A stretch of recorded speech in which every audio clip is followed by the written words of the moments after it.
Hey everyone, in this video, let's compare Microsoft Copilot with ChatGPT. In order to do so, let's start off with Microsoft Copilot. And if you have a PC, there's a good chance that you have Copilot already integrated into your PC.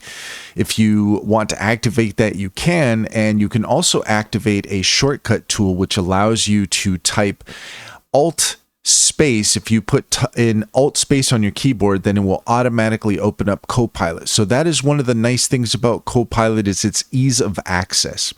Now we can go to the homepage for Copilot, and you're always going to find some helpful ideas to explore, some topics you might enjoy, and this is a good way of perhaps getting you started with some of the different conversations that you might be able to have with Copilot. And here on the homepage, we could check our history. You could see this button here, and if you click on that, then you could see your different conversations. You can delete those, you can share those, you can create a new chat. Now, you could click this button here to go back to the home page, and that's how you're going to find your history again if you ever need to. One of the things about Copilot that is important to point out is it doesn't carry a memory of your various conversations. So that's one of the things that ChatGPT does do, is it has a memory of your different conversations. So that's one of the main differences between the two and why you might want to use one over the other.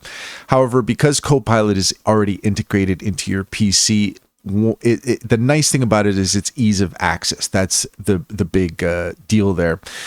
You can use the Think Deeper option. So if you have a more advanced question, then you can select Think Deeper, and you even have some additional options here. So if you want to help plan a career path, use the Think Deeper option, and that will help you get a more thought out response.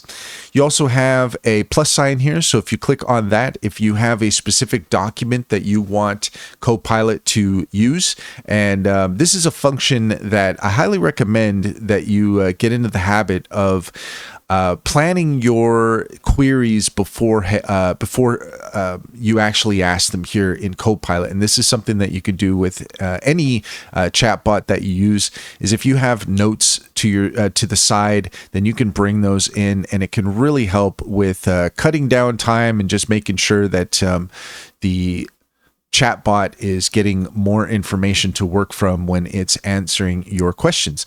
So let's go ahead and take a look at ChatGPT, and you can see here with ChatGPT, it's pretty similar, but we have all of our history chats here on the left-hand side, and so that's kind of a nice thing, is they're more easily accessible, let's say.